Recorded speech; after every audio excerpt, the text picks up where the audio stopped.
iniciando o nosso trabalho com a disciplina Estudos Contemporâneos de Neurociências e Emergência de uma Nova Ciência. Nós iremos tratar hoje da neuropsicopedagogia e educação escolar.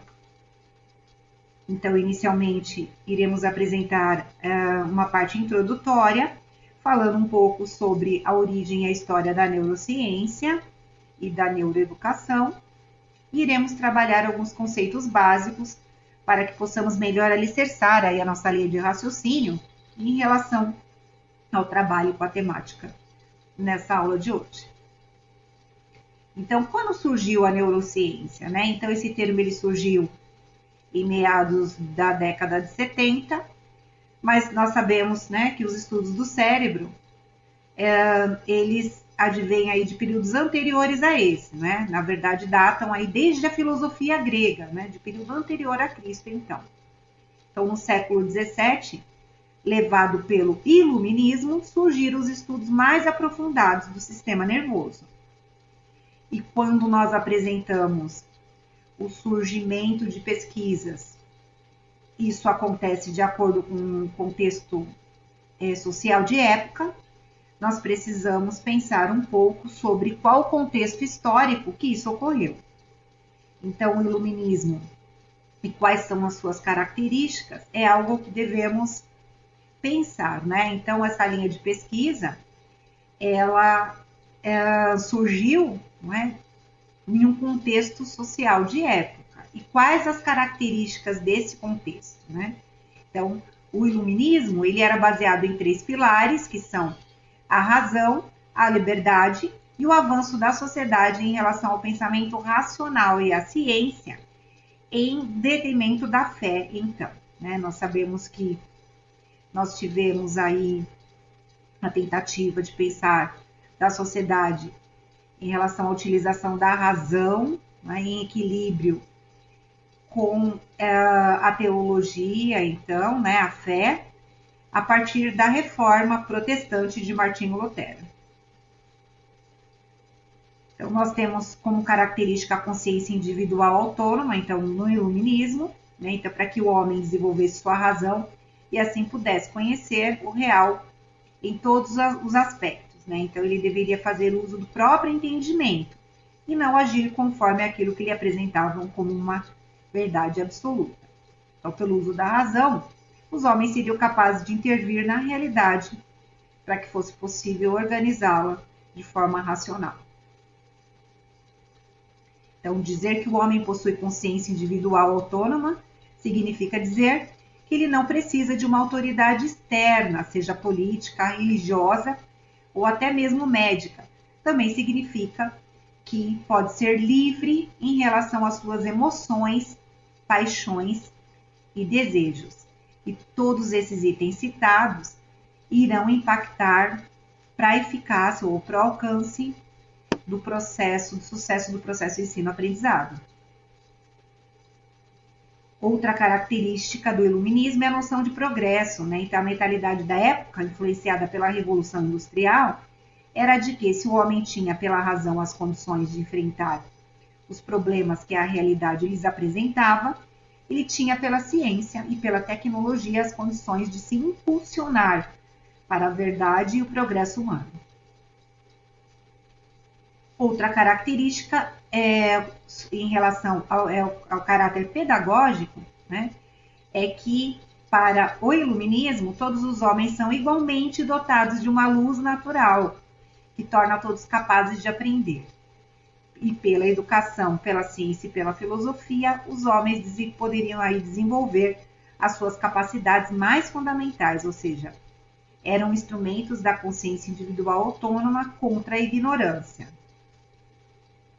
Os estudos do ser humano e da história são para o iluminismo uma prioridade, né, pois por meio de ambos eles poderiam colocar em perspectiva aquilo que não deu certo no passado em relação às necessidades de todos na sociedade. Outra característica é o pensamento laico, então tudo aquilo que pudesse dificultar o aprimoramento da razão deveria ser questionado. Era preciso, portanto, identificar quais eram esses obstáculos, né? E essa é a nossa função também no trabalho neuropsicopedagógico. Então, o principal era a autoridade religiosa que impunha crenças irracionais a fim de manter os homens submissos. Panorama esse que foi alterado a partir da reforma de Martinho Lutero, da forma que já citei, né? Então, outra característica é em relação à autoridade, né? Então, o homem não poderia permitir que alguém assumisse a responsabilidade pelo seu pensamento. Então, por isso aí a prioridade da liberdade, inclusive de pensamento. Então, o homem tem a capacidade de fazer uso da própria razão, a fim de que consiga estabelecer seus modos de conduta e deve ser o único responsável pelas suas decisões. Tudo aquilo que tenha impor um pensamento prévio, uma forma de agir, até mesmo a medicina, deveria ser enfrentado, se não puder ser justificada essa necessidade de forma racional, né? Ou que recorra ao medo e à força para ser cumprido. Então, nós tivemos aí alguns representantes do iluminismo, né, de acordo com o desenvolvimento histórico de época, que nós fizemos o recorte de alguns desses representantes, sem a intenção de esgotar o trabalho e a leitura sobre as características de cada um deles, mas é só para que vocês fiquem motivados a, depois da aula, fazer aí uma pesquisa, caso tenham interesse em entender um pouco melhor sobre as ideias principais de cada um deles, né? Nós temos aí, de acordo com o desenvolvimento histórico, citados alguns desses representantes.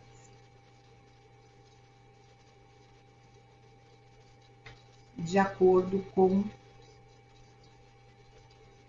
inclusive, um contexto social de época de determinada região do mundo. Então, nós temos contextos diversificados aí, para representar o desenvolvimento do iluminismo. Então, na França, na Inglaterra, na Itália, em Portugal, na Alemanha, não é?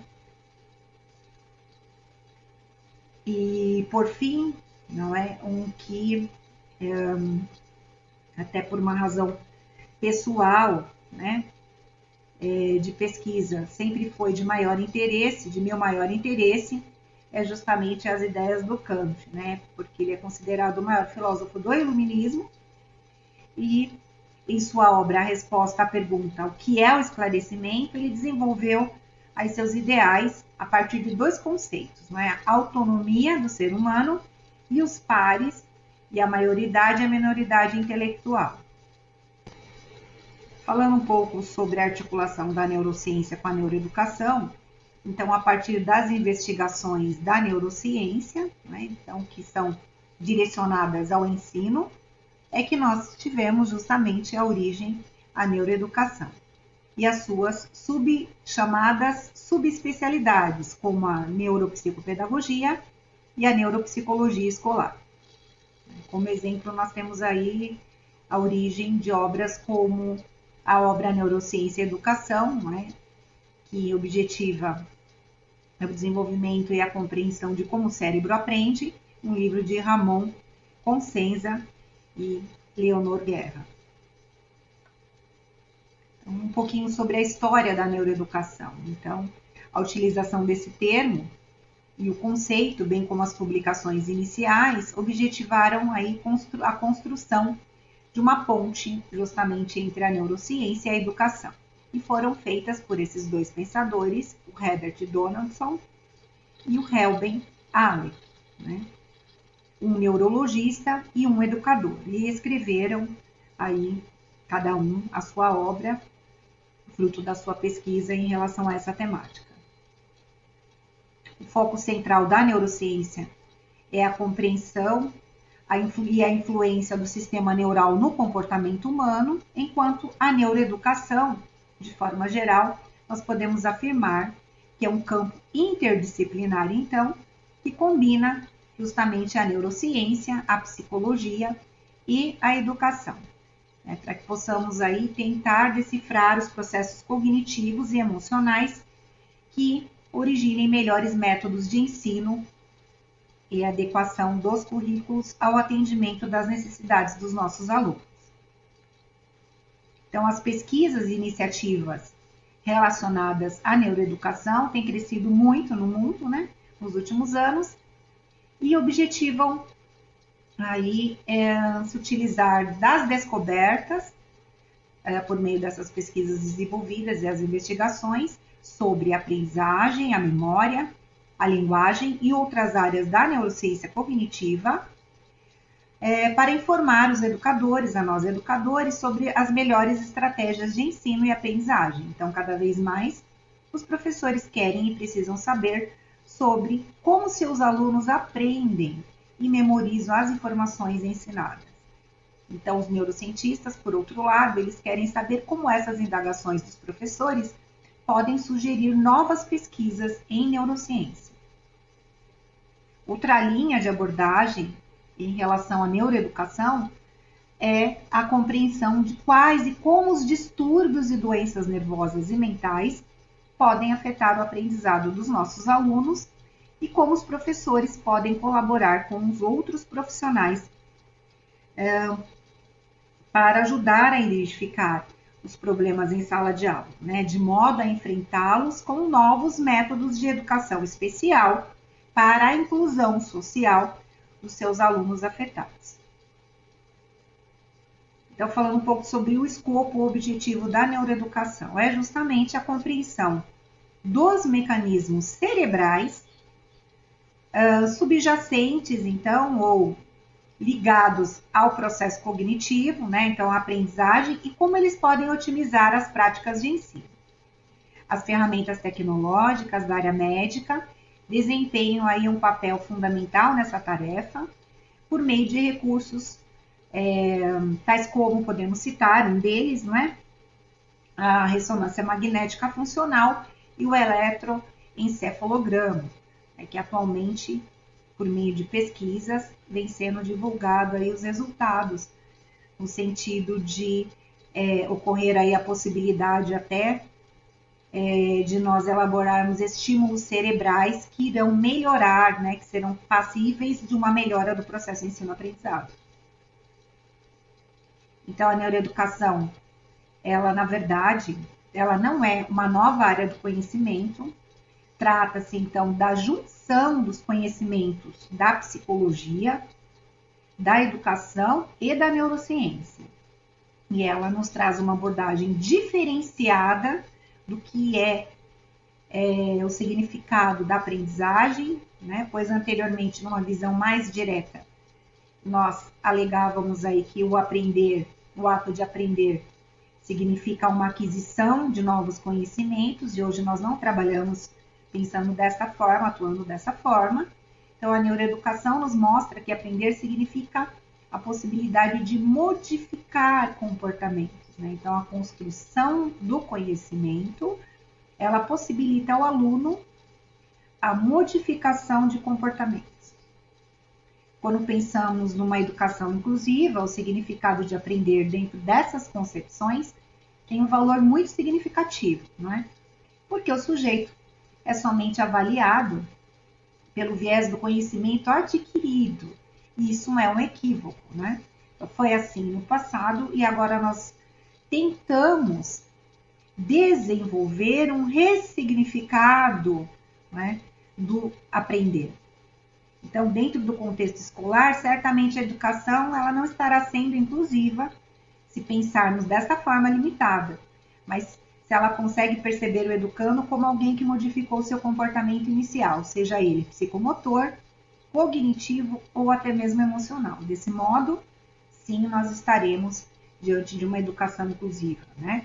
Que irá priorizar aí a efetividade, inclusive, dos direitos humanos. Então, o neuroeducador, que é um profissional da neuroeducação, ele deve resgatar aí a prática das paideias, né? Que é a origem da neuroeducação, que foi na Grécia, como já citado. Ele observa, ou deverá observar, o indivíduo em seus aspectos diversos, né? E nos que precisam ser melhorados, nas suas potencialidades. E por meio disso, é que nós deveremos construir o nosso planejamento individualizado para cada educando, né? Porém, todos aprendem, né? Porque há uma modificação de comportamento, tanto para o neuroeducador quanto para os educandos, e ambos necessitam sair das suas zonas de conforto e, dessa forma, sejam viabilizadas ações, né, passíveis de alcance de melhores patamares para alcance do sucesso do processo de ensino-aprendizado. Então, por meio disso, também estamos resgatando, dessa forma, um valor primordial, né, que os gregos lá já sabiam, que é a cooperação, pois a sociedade se constitui pelo entendimento da responsabilidade que temos uns com os outros, e é só a partir daí que podemos mudar essa sociedade e mudar, né, os nossos comportamentos. Então, vejamos que aí no estado de pandemia nós temos as situações de engajamento negativo dos alunos agravadas em relação ao panorama anterior, e uma das dificuldades é justamente essa questão da consciência, da responsabilidade dos professores e dos alunos, né, para o alcance do sucesso do processo ensino-aprendizado. Então, isso é uma reflexão que se faz necessária para que nós possamos minimizar aí o panorama já instaurado de engajamento negativo dos alunos em relação às nossas práticas pedagógicas antes da pandemia, né, e agravado, então, pós-pandemia.